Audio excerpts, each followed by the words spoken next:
Hello, my name is Zimran, and thank you so much for watching, listening, or consuming this content. Today, I am going to talk about a very controversial subject, and that is psychedelics. And I have a unique perspective on this, at least that I've heard from a lot of the different people out there, especially spiritual people, about these substances. Now, full disclosure, I have taken many of them. I've taken mushrooms, I've done LSD, I have done Molly, I've done ecstasy, I've done Ayahuasca, Wachuma, Peyote, and the list probably DMT, okay? So I have done a lot of them. However, with the exception of Molly and the exception of ecstasy, all the others that I consider to be more spiritual in nature, as far as they are also substances that have originated from the earth, I always did because I was called to do them. It was something that internally I received and I knew that I needed to do for whatever reason it was at the time that I needed to.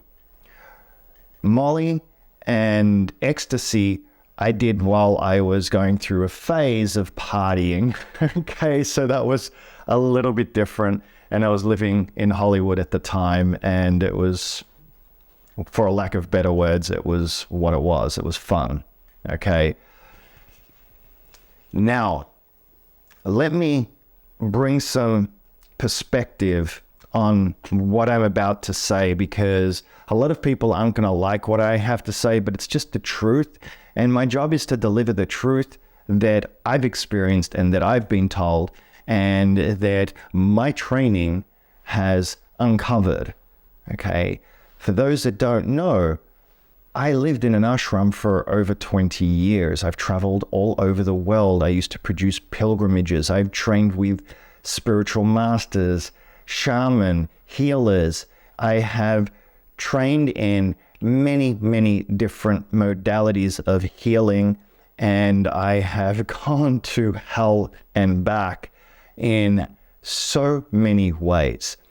My single greatest spiritual experiences, of which I can't even count how many I've had.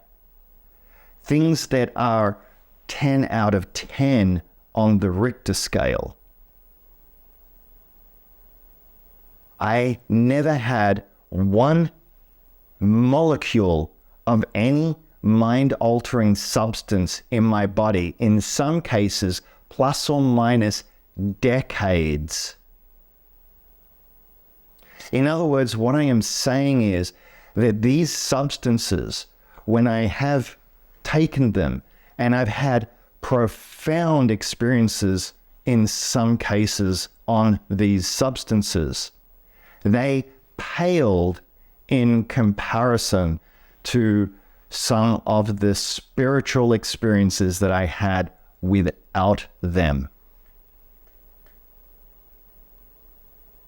So that's the first thing that I want you to understand, that these substances and the experiences that they give you can be accomplished and can be had without them. Now, why do these substances even exist on this planet? The ones that are natural, that Mother Nature has provided us with, are here as tools for those that are guided and called to use it for a specific purpose and with a specific intention to unravel, uncover, and to get into and to remove certain things that are in the way that maybe without these substances would be very difficult, or you might not be able to accomplish on your own because of where you're at, the circumstances and situations that you've gotten trapped into, and belief systems, etc., etc. Okay, there's the millions of reasons why, but everyone has 100% the ability to heal themselves, to realize who they truly are, who they were born to be, and to master themselves without any external assistance needed. Okay, everyone has that ability. The likelihood of anyone doing that and accomplishing that on their own, meaning without any assistance in the external world, is very close to zero possibility. That's the reason why we're embodied in the first place, right? Is for the experiences and to learn from what the world is reflecting back at us in order to learn about what's going on inside of us, and so that we can then remove everything that's not working so that we can eventually live in full mastery in the experience of our full 100% divinity, our God self, the superconscious self, connected fully and consciously to the quantum field and living as superhumans, as God, as gods on this planet, as it was truly meant to be. And this earth is paradise. This earth is heaven. Okay? So, but you make it into that. You manufacture that from inside of you. That's the key to all of creation. That's the missing piece. But let me get back to psychedelics. So, it's a tool. That's all it is. It is not something that you're supposed to be doing every single week or weekend or multiple times a month or really any more than maybe a couple of times a year, and maybe only for 1 or 2 years maximum. And that's not what's happening in that movement. It's not what's happening in that movement. And it's a bastardization of what it was intended for in the first place. But you see, the Western culture likes to bastardize everything. Yoga, as an example, originally was breath work. There's nothing wrong with the stretching side of things, but yoga was an extension of meditation. Yet what we're taught here, for the most part, is that yoga is a series of poses and things like that. Now, I'm not invalidating yoga. I'm just saying that it has been, that the origination of what it was has been bastardized and lost through the marketing machine of the Western culture that likes to systemize and monetize everything for personal gain, and it's lost the main purpose of what it was designed for, just like meditation has. I'm a marketer. Okay, I am a marketer. I have a marketing agency. I've done SEO. I've done all sorts of crazy stuff with my businesses, and I help businesses build and market themselves and all of this sort of stuff. It's my own side hustle business stuff that I do on the side. When you look at the number of people that are searching for 5-minute meditations, 10-minute meditations, or guided meditations, and all the other subsets of meditations, it's not that you're not going to get some benefit from a 5-minute meditation or a 10-minute meditation or even a guided meditation. But meditation is a communication tool. It's not a relaxation tool. It's not even a tool for silencing the mind. Those are results and those are benefits of it. But it's a communication tool. It's the only way to establish a relationship not only with yourself, to learn and to uncover all the garbage and all the crap and all the programming and all the things that are limiting you from becoming who you truly are and who you were born to be.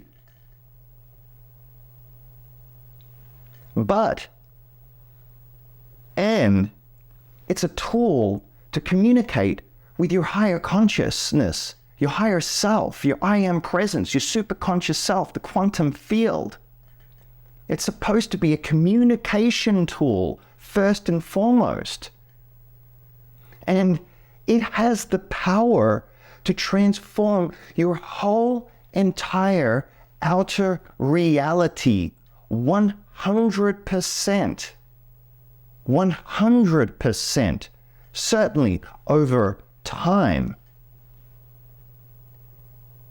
Because you are the source of everything in your entire life. And how you respond and react and interact with the world that in the moment determines everything that's going to happen in your future.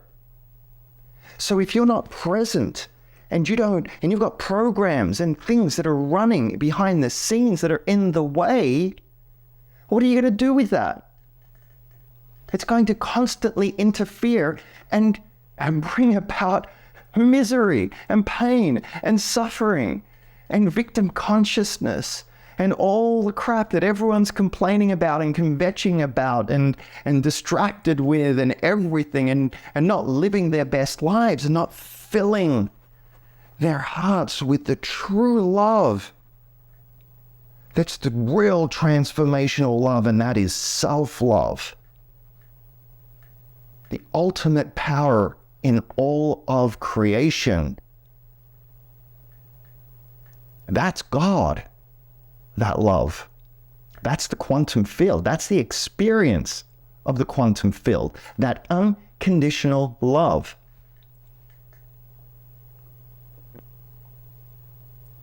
And the only way to experience it and to have it be sustained and maintained to the point where one day you'll experience it consistently, potentially,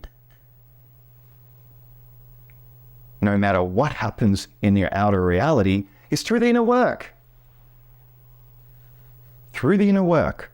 So, back to psychedelics, because this is all relevant to psychedelics. So psychedelics are a tool. Just like going to a healer is a tool. Just like maybe being guided to read a certain book is a tool. Or to have a coach is a tool that can benefit you and can help expand you and help give you some insights so that you can benefit even more greatly with and through the inner work that you are hopefully doing and taking seriously in your life. What we have is all these shaman that are popping up that have done virtually zero training. I know people that flew down to Peru or have done some of these psychedelics locally here in the US, and they've done it a few times, and all of a sudden they're shaman. All of a sudden they're administering it to other people.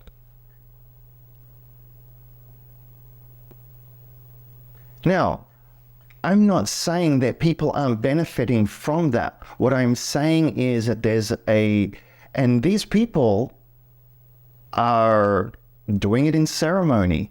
These people are doing it with intention and so forth. But these people are doing it week after week after week after week after week. And in some cases, true shaman in Peru have to drink ayahuasca up to even 100 times before they're even allowed to administer it to and for another individual.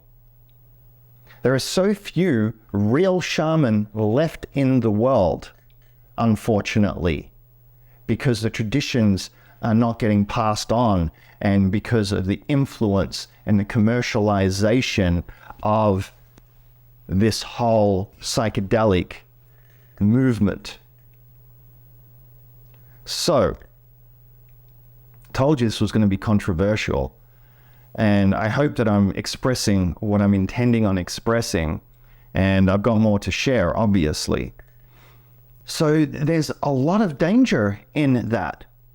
A lot of danger in that, because like anything that's taken to the extremes, other than going within and healing yourself and doing the work, right, in a healthy way, of course, anything taken to the extremes is going to cause harm.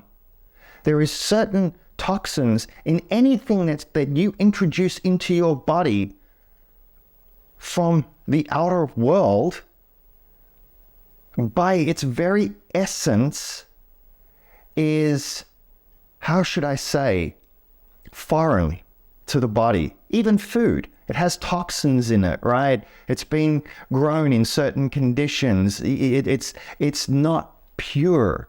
It requires energy from the body to process it and digest it and so forth, and to utilize it and all of that sort of stuff. Well, it's no different than all of these psychedelics and these drugs and things like that people are taking. And you're not even giving yourself the chance to detox and to allow yourself to fully recover from it and integrate what it is that you're supposed to receive. You see, when I did psychedelics, every single ceremony that I ever did was life-changing, like hugely profound. Yet I see these people that are doing it on a weekly basis in some cases, and there's no change. There's nothing changed. I have a few little insights, but they're no greater insights than what you can get from actually meditating properly and doing the work through your meditation processes, quite frankly. And as said, people are going to be upset by this video, but I don't give a shit, to be quite frank. I don't give a shit.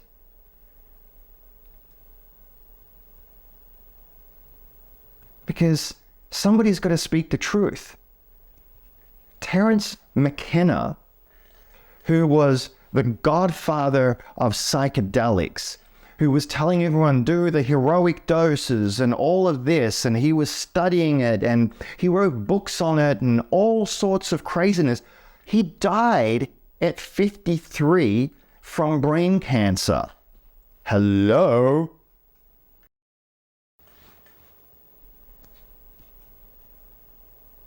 He fried his brain.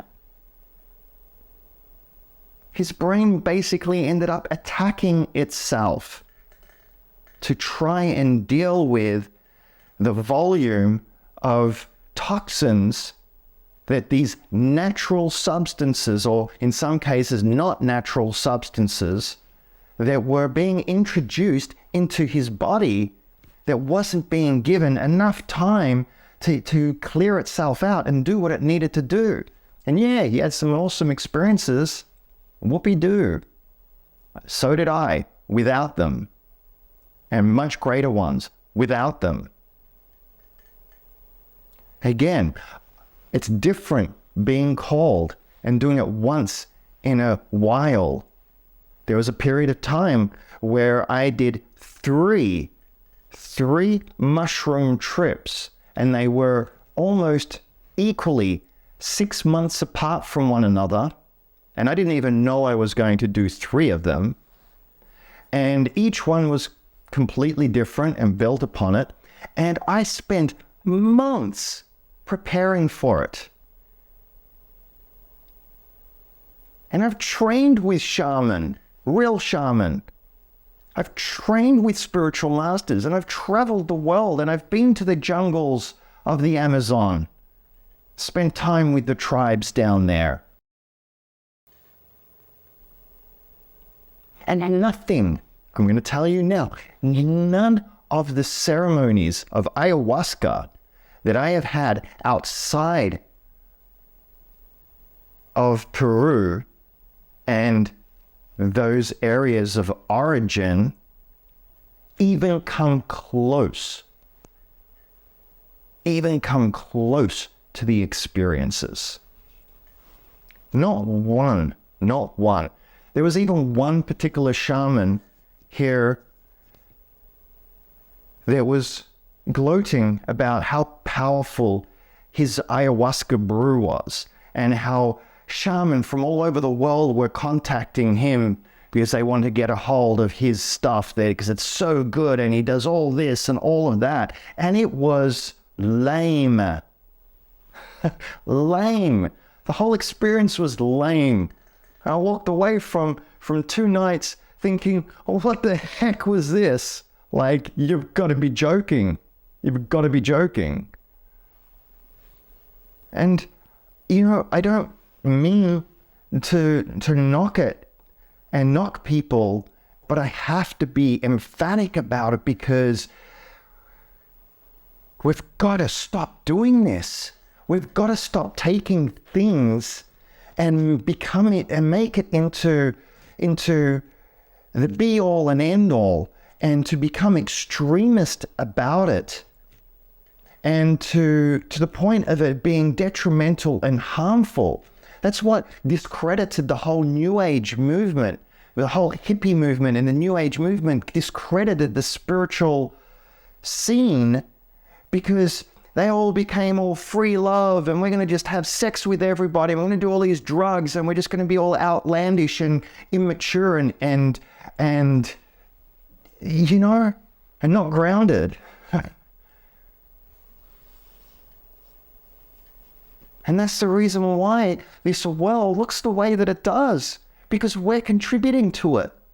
We're contributing to it.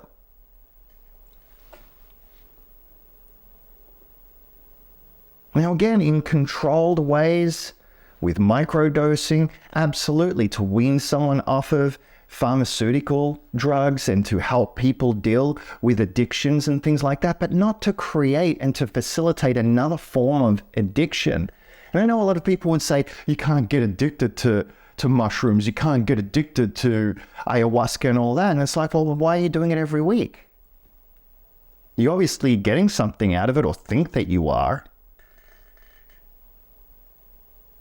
But the goal is to have those experiences without it. It's supposed to knock down the walls inside of you to clear the pathway so that you can rewire your neurology so that in your day-to-day life and in your daily practices, you can have greater expanded awareness and start fostering that experience of oneness. It's interesting because I did a lot of research on people's experiences on these psychedelics, specifically mushrooms in this particular example, because every single time I did mushrooms, and I would do a large dose because the lower doses just wouldn't work for me, and they just made me feel sick because there's toxins in my body and my body can't handle certain types of toxicity. It gets very sensitive. And every single time that I did it, I would have the full experience of my divinity and me being my fully realized God self. That was my whole experience. I would go through the middle bit and then eventually, boom, it'd be like, holy moly, here I am. This is who I am. That was it. That was my whole mushroom experience condensed down. And so those 3 specific incidences. And all it did was reinforce who I truly am and who I was born to be. And that was it. Whereas all these other people having all these, cosmonaut journeys and interdimensional things, and they're getting all these messages, and some people have the bad trips. I've never had a bad trip. Never had a bad trip. Except for on ayahuasca, I did have some real difficult times when I did it in Peru, because at that time, I really, really needed to access some really, really dark and deep wounds that were inside of me. And at this stage, I don't know if I'm ever going to do psychedelics ever again. I just don't know. Because I haven't been called, and I'm not drawn to, because my meditations are so off the Richter scale. My third eye is so open that the stuff that I can see when I allow myself to and when I want to is beyond what anyone could ever imagine. And I never bought any courses or programs. I never rubbed my third eye. I never even thought about my third eye, as a matter of fact. Didn't need all that crap. None of it. It happened as a result of me doing the only work that matters for every single human being on this planet, for whatever outcome it is that they want. Whatever's holding you back in your life, in any way, shape, or form, wherever you're not happiest, the quickest and fastest way to resolve that and to get at it and to change it and to shift it, and the only way is that something has to change inside of you. And you can search for that outside of yourself and eventually find something that might work and do it the slow way, or you can dive right in and do it the quick and easy way and solicit the help of your superconscious self, which is what I teach. Because it's the fastest way. Who else knows you better than you know yourself? Who else knows all of your secrets, all of your fantasies, all of your true desires? It knows who you were born to be, knows all your skills and talents, knows all of your issues, your wounds, your insecurities. No one does. Not even you. But the source of you absolutely does. And when you're able to create that connection and you're able to foster that relationship with your higher self and learn to trust what's coming from you and through you and to follow its guidance, holy moly, like you could not even possibly conceive of the acceleration that can take place in your life as a result of that. And to relegate it to a 5-minute meditation or constrict it in any way, shape, or form is absolutely ridiculous, because it's a source of every aspect of your life. You want to save time on anything that you're doing in your life? Go within. Follow the guidance. You want to achieve the dizzying heights of whatever your dreams are? Go within. Follow your inner guidance. Remove all the blocks, all the no-love, the trauma, the conditioning, the programming, the limitations. Master that, and you master your reality.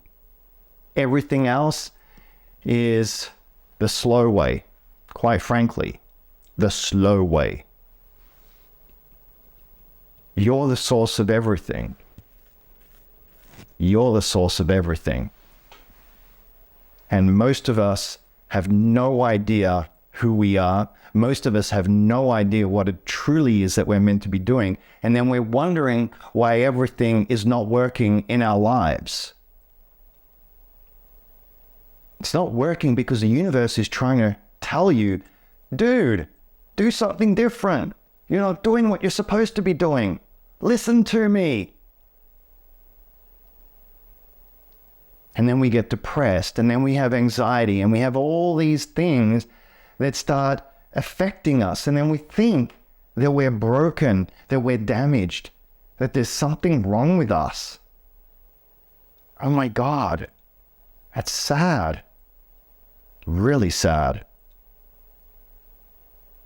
Because there's nothing wrong with anyone. This is all that's the problem. This. The programming, the conditioning, the limitations that we have taken on. Because everything that you believe and every experience that you've had has been from those programs and those conditions and those filters through which you have lived your life and viewed your life, that was introduced by your parents, by your primary caregivers, by society, by your teachers, by your mentors, and whatever their limitations are, and whatever their, like father, like son. There's a reason why that saying exists. It gets handed down. And then at some point in your life, you wake up and you realize, oh my God, I'm just like my dad. Or, oh my God, I'm just like my mother. And why is it that I act this way? It's ridiculous. Why do I feel this way? I know I'm not supposed to.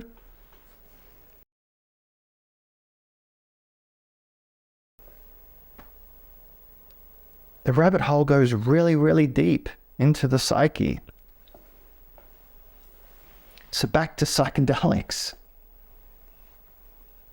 So not only did Terence McKenna die from brain cancer, the godfather of psychedelics, which should have been enough for anyone, 1 + 1 = 2, should have said something. You abuse anything, and it's going to be harmful and damaging to you. Period. The end. The end.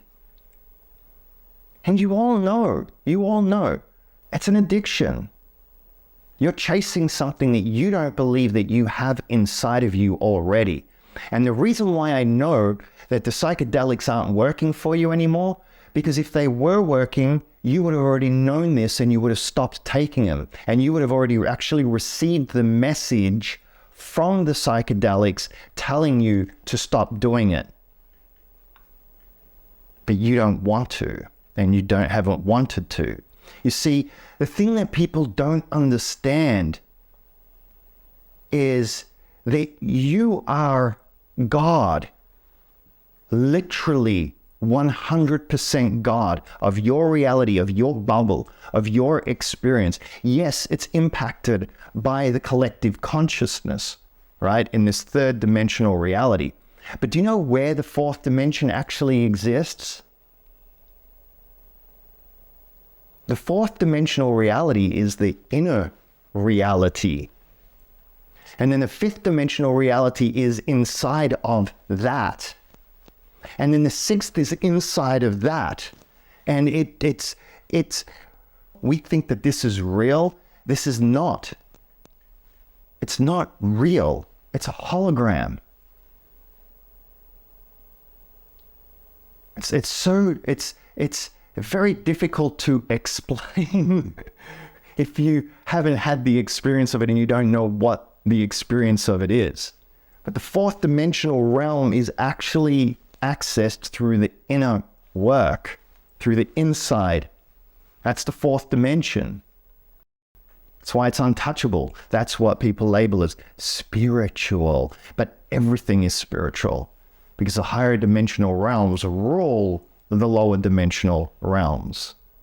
They're the source of the lower dimensional realms. The lower dimensional realms are the places where we get to have fun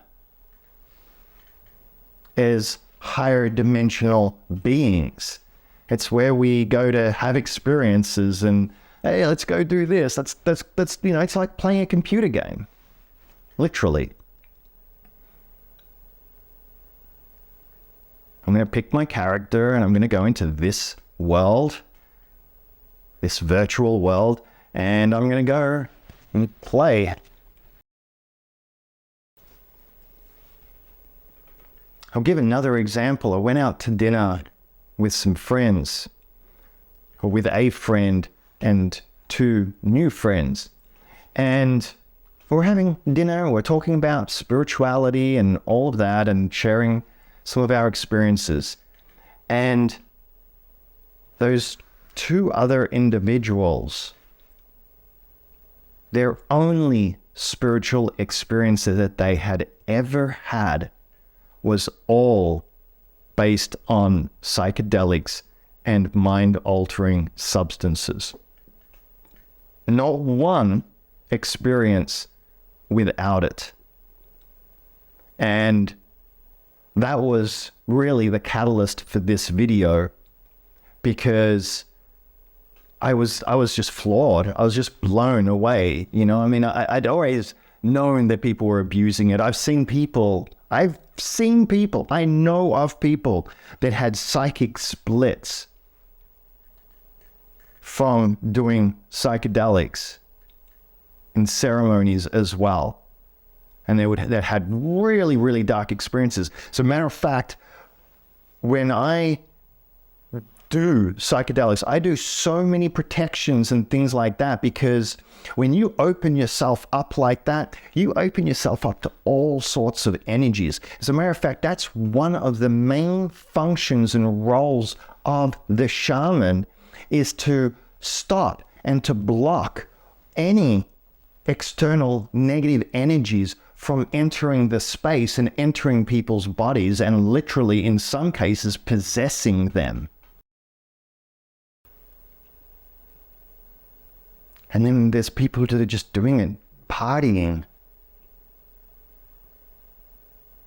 There are some people that will say, oh, they don't even exist. You know, everything's all one. It's all God. You said it's God. So how can you talk about all these dark energies and things like that? Isn't it all one? Isn't that God as well? Absolutely it is. But you're still in this physical 3D realm, and this physical 3D realm has a overarching rule and law that governs it, which is free will.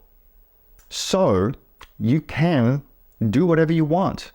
There's repercussions for it, right? Because whatever you put out is what you attract, because it's all one, right? So if you lower your vibration to a certain level in order to do darker actions or less than loving actions, well, then you're going to attract the same type of vibration into your life, because you're in harmony with that lower frequency.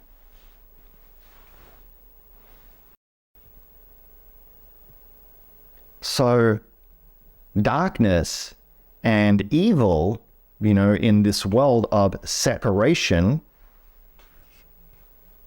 exists. At the same time, it doesn't exist. It exists for those that are susceptible to it and that allow it into them and give it power by lowering their vibration and fearing it and playing into it and being lured by it and all of those different things.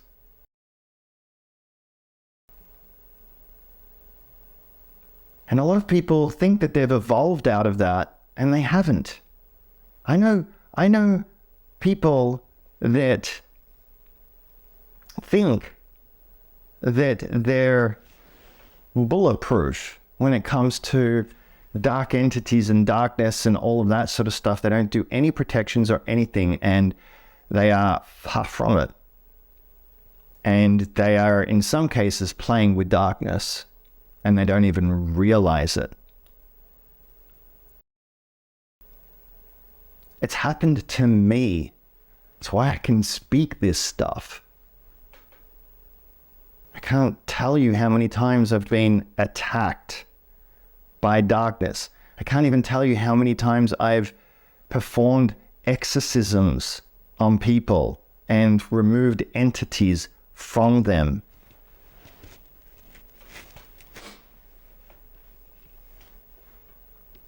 Sometimes not by choice. Not by choice. It just happens sometimes, but because everything's energy, and there's a lot of non-loving energy out there, and everything's consciousness ultimately. So that negative energy has consciousness. And usually, if you think about it, even when people pass on, when people leave this planet and die, right? People that are in the most fear, sometimes they struggle to move on and leave the lower realms, okay, the ethereal realms. And so they get trapped and confused and scared, and because they're of lower vibration as well, they're scared of the light if they even see the light. But most of them will block the light out, and they'll wreak havoc. They'll wreak havoc. Because what else is there to do? You're trapped in between realms. You're in your own sort of little hell. And some of them can get pretty dang powerful over time and can influence people and affect people. And the more spiritual you get, the more awoken you get, the more susceptible you can get to that energy if you don't know what you're doing. And that's the reason why when I teach meditation, a part of my perfect meditation framework is to teach people protection. Even I have to do protection. There are people that are way above me that do protections. It's not that difficult, but you're still in a physical body. There are certain limits and constraints to this physical body in order to sustain your life. So while it is possible to be superhuman, you can still, in some ways, depending on where your consciousness is at, be susceptible to dark energies and to evil and to other people's energies and to what's going on out in the world. Absolutely. That's the reason why it's so important to not allow yourself to get caught up in all the white noise that's out there, the media and all the garbage and all the junk and all the things that are just a distraction ultimately. And it's just part of a system that's crumbling and struggling to find its way. Instead, become the beacon. Instead, become who you truly are and who you were born to be, so that you can step forth and be a way shower and help people and create new systems and new businesses and new ways of living that are in harmony with love and truth, and help raise the planet's vibration. So people are selling themselves short. And that's the reason why I get so vehement and so passionate and so in your face about this particular topic because there's so much abuse. And the true benefits of it are getting promoted and so forth. But there's a lot of harm being done as well. And unfortunately, it's really good people. Really good people. And you don't want to fall into that trap. You just don't. Yes, they were put here for a reason. Yes, they have consciousness. It's the psychedelics I'm talking about, the mushrooms and the ayahuasca and all of that. Absolutely. Yes, they're in harmony with nature. No, I don't think that anyone should really be focusing on the synthetic versions of the same substances, no matter what science claims or anything like that. Because there's other compounds and other things in the natural substances that you cannot get inside of a 100% synthetic version of it. And that, that's not scientific fact. That's just my own personal opinion. Something that was grown of the Mother Earth, has something to it, a DNA to it. Let's just say that, a consciousness to it, that something synthetic does not have, even if the experience could be the same or more powerful, or in some ways considered to be potentially safer. We're not there yet, is what I'm saying. And again, I'm not saying that if you're called to do it, not to do it. If you're called to do it, there's a reason why you're called to do it, but be discerning about it and do it the proper way. Be guided to who you go to. Trust in your intuition. And if you're doing the processes that I teach, you don't have anything to worry about. But if you're doing it because it sounds cool and it's going to give me this and blah, blah, blah, blah, and it helps with my creativity and it makes me this and that and all of this sort of stuff, it's like, okay, why aren't you getting that through your meditations without it?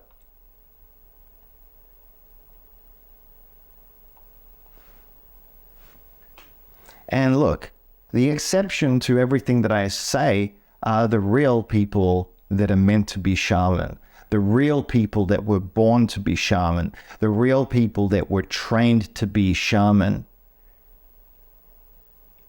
That's a part of their service, is to do these substances and to have to go under with the people that they do it with.